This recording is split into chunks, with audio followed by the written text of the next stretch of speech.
तो चलिए आज बात करते हैं मानव शरीर से जो जुड़े ज़रूरी तथ्य हैं, मतलब जो ज़रूरी नॉलेज है उसके बारे में आज बात करते हैं। अगर आप ये सब क्वेश्चन नहीं जानेंगे तो बहुत बड़ा गलती कर रहे हैं, समझ रहे हैं कि नहीं? अगर ये सब आप क्वेश्चन नहीं जान रहे हैं तो बहुत बड़ा गलती कर रहे हैं। ये तो आपके शरीर के बारे में, हम लोगों के बारे में, तो हम लोग को तो ये तो पढ़ना ही चाहिए। अगर आप किसी भी लेवल कंपटीशन का तैयारी कर रहे हैं तभी अच्छा है, नहीं भी तैयारी कर रहे हैं तभी अच्छा है, क्योंकि हमारे शरीर के बारे में कोई वैसा ज़रूरी नहीं है कि आपको मतलब हम ये कंपटीशन लेवल का तैयारी करें तभी पढ़ना, नहीं, ऐसा बिल्कुल नहीं है। आप तैयारी करिए चाहे नहीं करिए, आपको ये वीडियो देखना ज़रूरी है।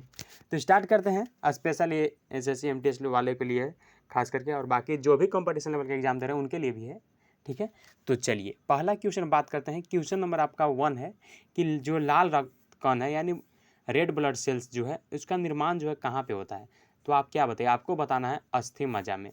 अस्थि मज्जा में होता है जो लाल रक्त। क्वेश्चन पूछ सकता है कि बताइए कि लाल रक्त कण का जो है निर्माण कहाँ पे होता है? 4 को ऑप्शन दे देगा, उसमें आपको क्वेश्चन ऑप्शन दे देगा, आपको सही टिक करना है। तो आप क्या टिक कीजिएगा?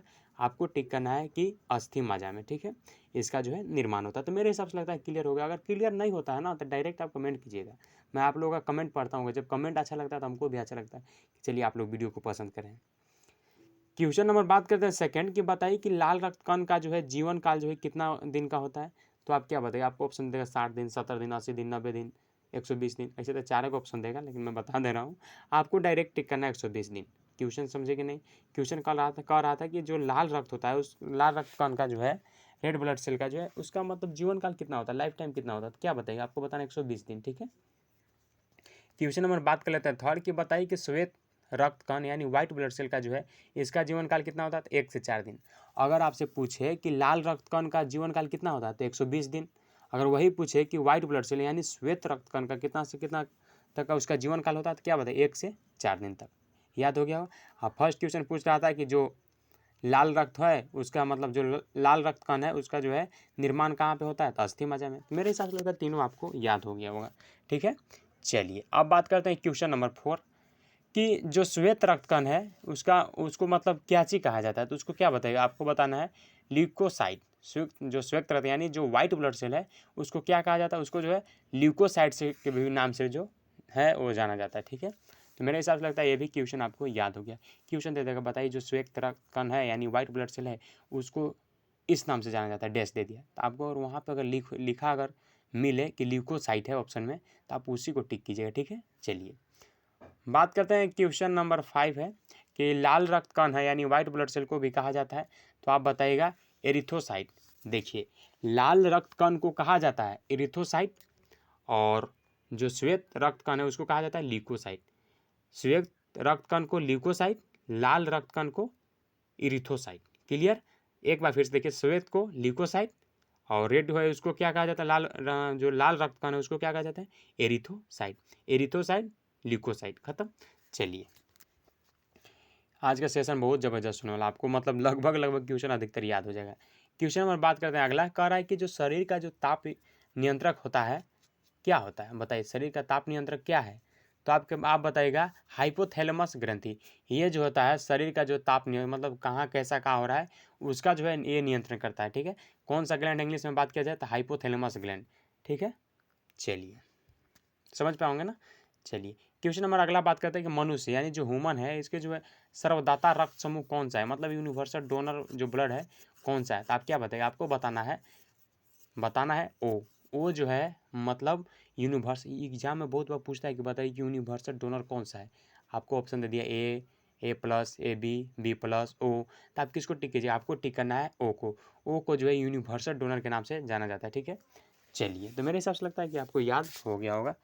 अगला क्वेश्चन बात करते हैं कि मनुष्य की जो है सर्वग्राही यानी यूनिवर्सल रिसेप्टर कौन है? तो बताइएगा ये बहुत इंपॉर्टेंट क्वेश्चन है। अगर डोनर आपसे पूछे कि यूनिवर्सल डोनर कौन सा है तो बताइएगा ओ।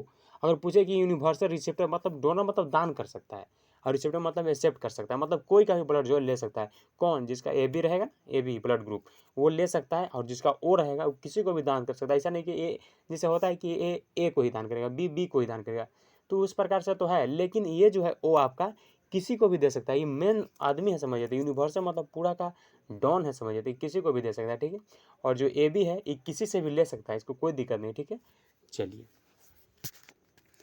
बात करते हैं अगला कि जो रक्तचाप यानी ब्लड प्रेशर होता है उसको मापने का यंत्र को क्या कहा जाता है।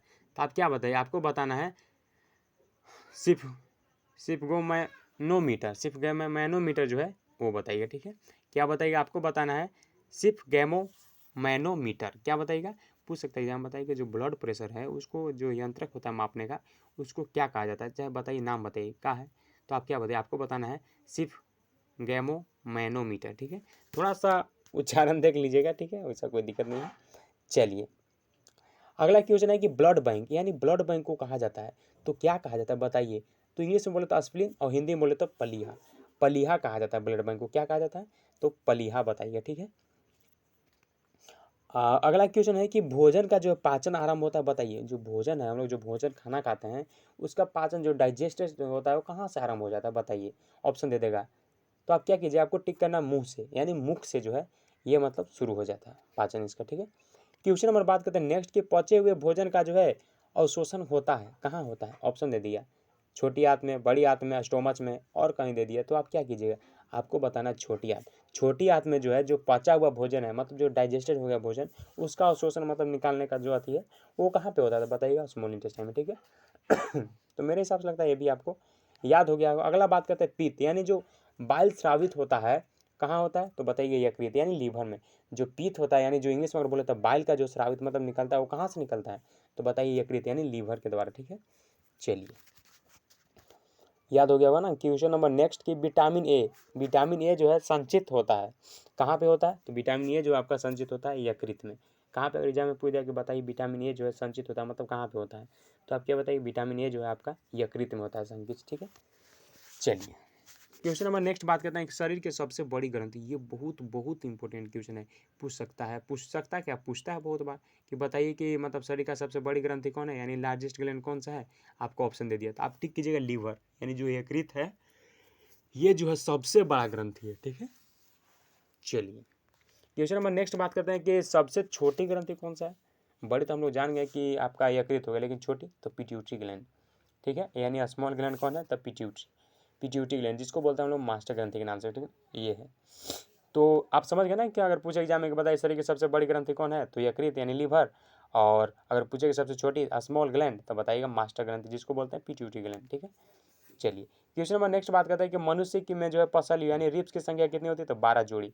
एग्जाम में बहुत इंपॉर्टेंट क्वेश्चन पूछता है कि मनुष्य में जो पसलियों की संख्या कितना होता है, दे दिया 12, 14, 16 कितना जोड़ी होता है तो बताइएगा 12 जोड़ी, यानी 12 जोड़ी करने का मतलब 24। क्वेश्चन नंबर नेक्स्ट है कि शरीर में जो है हड्डियों यानी बोन्स की कुल संख्या कितनी होती है तो 206 वाला, ये तो सब कुछ जानते हैं आप लोग, पहले से ही आप लोगों को पता होगा। अगला क्वेश्चन है कि शरीर में मांसपेशियों का जो यानी मसल्स की कुल संख्या कितना होता है तो बताइएगा 639। मांसपेशियों की अगर बात किया जाए मसल्स में तो इनका संख्या कितना होता है 639। ठीक है, नेक्स्ट क्वेश्चन है कि लार यानी जो सलाइवा में पाया जाने वाला इंजाइम होता है क्या होता है तो बताइएगा टाइलिन। टाइलिन जो है ये आपका सलाइवा में पाया जाता है, बहुत इंपॉर्टेंट, बहुत खास करके 9-10 वाला तो है ही है इंपॉर्टेंट, लेकिन जो एग्जाम दे रहे हैं उनके लिए तो और भी इंपॉर्टेंट है कि जो सलाइवा में जो है इंजाइम पाया जाता है, कौन सा इंजाइम पाया जाता है तो आप बताइएगा टाइलिन एग्जाम, हाँ टाइलिन इंजाइम। ठीक है, चलिए अगला क्वेश्चन, लिंग निर्धारण कहाँ से होता है तो पुरुष क्रोमोजोम, यानी जो मेन का क्रोमोजोम होता है यहीं से आपको लिंग का निर्धारण हो जाता है, मतलब मेन जो बेबी जो जन्म लेगा बच्चा वो आपका मेल होगा या फीमेल, तो यहीं से आपका निर्धारण हो जाता है। लिंग का निर्धारण कहाँ से तो जो पुरुष का क्रोमोजोम होता है उससे। अगला क्वेश्चन कि जो मनुष्य है, मनुष्य का हद यानी ह्यूमन हर्ट होता है कितना होता है, कै कोष्ठी होता है 4 कोष्ठी होता है। ठीक है, चलिए 4 कोष्ठी याद रखिएगा, बहुत इंपॉर्टेंट क्वेश्चन है। अगला क्वेश्चन है कि शरीर में गुणसूत्रों यानी क्रोमोजोम। तो अगला क्वेश्चन है कि शरीर में जो है गुणसूत्रों की संख्या यानी क्रोमोजोम्स की जो संख्या है कितना होता है तो बताइएगा 46 यानी 23 पेयर होता है। ठीक है, तो ये बहुत इंपॉर्टेंट क्वेश्चन है, आपको याद हो जाना चाहिए कि अगर पूछे एग्जाम में बताइए कि शरीर में जो है गुणसूत्रों यानी क्रोमोजोम की संख्या जो है कितना पाया जाता है तो आप बताइए 46। ये तो हम लोग शुरू से ही पढ़ते आ रहे हैं 9-10 से ही, तो आपको जो है ये याद हो जाना चाहिए। ठीक है, क्वेश्चन नंबर नेक्स्ट बात करते हैं कि शरीर का जो सबसे बड़ा अंग कौन सा है तो आप क्या बताइएगा, मतलब लार्जेस्ट अंग, तो आप बताइएगा त्वचा। त्वचा जो है आपका स्किन जो है ये शरीर का सबसे बड़ा अंग है। ठीक है, तो मेरे हिसाब से लगता है कि आपको ये याद हो गया और लगभग जितना क्वेश्चन मैंने बात किया वो सब याद हो जाना चाहिए आपको। बात करते हैं नेक्स्ट कि शरीर का जो है सबसे बड़ी कोशिका तो तंत्रिका कोशिका जो है शरीर का सबसे बड़ी, बहुत बहुत इंपॉर्टेंट, एग्जाम में बहुत बार पूछता है कि शरीर का सबसे बड़ी कोशिका कौन सा है तो बताइएगा तंत्रिका कोशिका। सॉरी तंत्रिका तंत्र, तंत्रिका तंत्र जो है सबसे बड़ी कोशिका है। नेक्स्ट क्वेश्चन कि शरीर में अमीनो अम्ल की संख्या कितनी है? तो बताइएगा 22। शरीर में अमीनो अम्ल यानी एमिनो एसिड की संख्या कितनी है? तो बताइएगा 22। क्वेश्चन नंबर नेक्स्ट कि शरीर में प्रतिदिन मूत्र यानी जो यूरिन होता है वो बनता है, कितना बनता है? तो 1.5 लीटर। जो हमारे शरीर में प्रतिदिन जो यूरिन होता है वो कितना बनता है? तो 1.5 लीटर, सॉरी मीटर, लीटर, ठीक है। अगला क्वेश्चन कि मूत्र जो है यानी जो आपका यूरिन है वो दुर्गंध जो है देता है, क्यों? क्योंकि यूरिया के कारण। इसमें जो है यूरिया पाया जाता है, जैसे हम लोग टॉयलेट करते हैं ना तो उसमें जो है यूरिया पाया जाता है, इसके चलते जो कभी कभी स्मेल देता है, ठीक है। तो नेक्स्ट क्वेश्चन है कि मानव मूत्र यानी मानव का जो यूरिन है ये अम्लीय, इसका पीएच मान कितना होता है? तो पीएच मान 6, बहुत बहुत इंपॉर्टेंट। एग्जाम में कभी कभी पूछ लेता है कि जो ह्यूमन का जो यूरिन है उसमें पीएच मान कितना होता है, उसका वैल्यू कितना होता है पीएच का?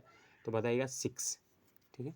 नेक्स्ट क्वेश्चन कि शरीर का जो सामान्य तापमान होता है कितना होता है? तो 98.6 डिग्री फ़ारेनहाइट, और अगर 37 डिग्री सेल्सियस होता है यानी 310 केल्विन।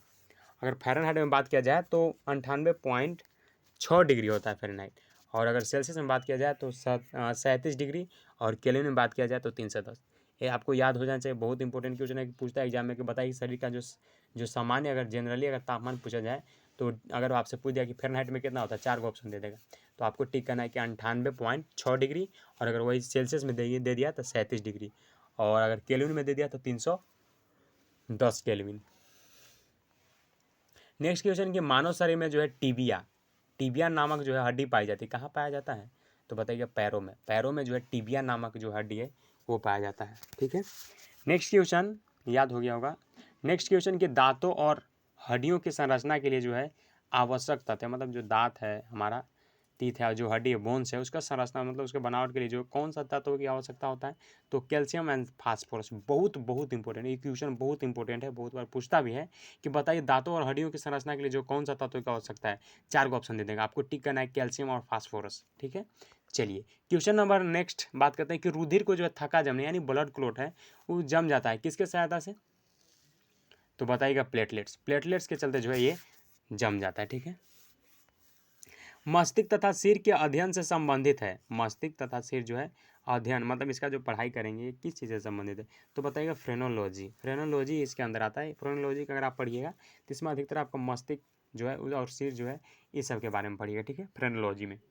क्वेश्चन नंबर नेक्स्ट बात करते हैं कि श्वसन के दौरान जो है सर्वाधिक मात्रा में ली गई गैस होती है नाइट्रोजन। हम लोग ये सांस लेते हैं ना, तो सांस लेने समय सबसे ज़्यादा आपको कौन सा गैस मिलता है? तो नाइट्रोजन, ठीक है। और हम लोग को जो ज़रूरत पड़ता है जैसे ऑक्सीजन लेना, तो ऑक्सीजन को हम लोग का वो फिल्टर कर देता है, उसके बाद हम लोग बाकी जो एक्स्ट्रा बच रहा है अदर गैस उसको रिलीज कर देता है, ठीक है। नेक्स्ट क्वेश्चन कि जीवित जीवाश्म यानी एविडेंट गैस कौन होता है? तो साइकस, साइकस जो है एम्बुडेंट गैस है, एम्ब्यूडेंट गैस। अगर एग्जाम पूछ जाए कि बताइए जीवित जीवाश्म कौन सा है, एम्बुडेंट गैस कौन सा है, तो बताइए साइकस। क्वेश्चन नंबर नेक्स्ट कि मिनी माता रोग के से जो है किसके कारण होता है? तो बताइए जल में मरकरी के पर, जैसे जल में कभी कभी मरकरी प्रदूषण हो जाता है ना, उसके चलते मिनी माता मतलब स्मॉल पॉक्स या चिकन पॉक्स जो कहते हैं ना, हाँ, तो वो होता है आपका मिनी माता के नाम से, ठीक है, जिसको हम लोग बोलते हैं चेचक, इस टाइप से। चलिए अगला है कि बात क्वेश्चन अगला है कि मानव त्वचा यानी ह्यूमन स्किन का जो है अध्ययन करने वाली विज्ञान कहलाती है। तो आप क्या बचाइए, आपको बताना है डर्मेटोलॉजी।